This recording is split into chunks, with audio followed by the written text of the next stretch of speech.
Hey guys, one of the things you can do during your pre-trip while your hood is up, while you're checking your fluids, belts, hoses, and everything else under the hood, this is the best time to check your steer tires.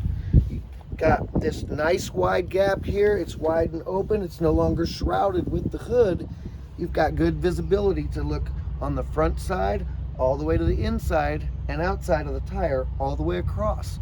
You want to look for uneven wear, bumps, nails, screws, gouges, cuts, low tread depth.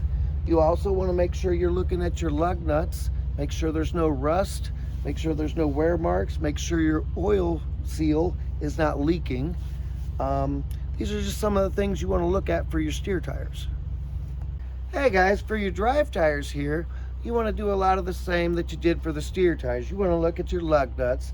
You want to make sure there's no oil leaks. You want to check for air leaks. You want to listen to see if there's any air leaks. Look for screws, nails, rocks inside the tread, anything in between the two tires. Make sure there's no debris in there.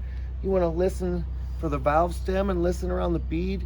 Try to make sure, if you listen for air leaks or any kind of indication that it's losing air. Another thing that's really good to do is I always kick them.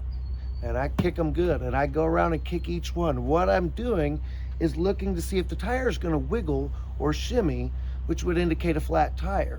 Another thing you can look for, even while you're driving, if you can adjust your mirrors, once you've got weight on the tires, see if there's a mushroom in the bottom. See if the bottoms are bulging out more than they should be. That is an indication of a low tire.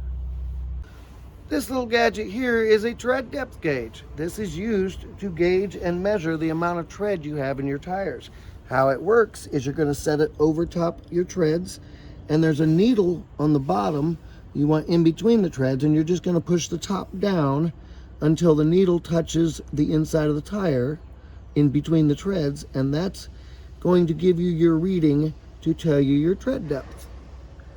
On drive tires, you want no less than 2 seconds tread depth. Once they get down to 2 seconds, they need replaced. As well, steer tires can't be any lower than 4 seconds tread depth. Once they get down to 4 seconds, they need replaced. Here we are back at the trailer tandems. Just as important as the steer tires, just as important as your drive tires, are your trailer tires. Again, you want to check all the usual things. You want to make sure there's no debris in the middle. You want to check your tread depth, your sidewalls, your inside and outside of the tire. Check for uneven tire wear, nails, screws, cuts, slices, any kind of damage in your tread. You also want to check your lug nuts. Make sure they're on and tight. Make sure there's no oil leaks in your oil seals. And these little things right here are called whiskers. This is part of an automatic airing system that we have on all of our new trailers.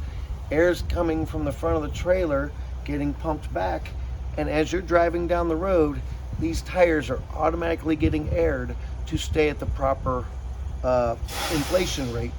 So while you're listening for air leaks during your pre-trip, around the bead,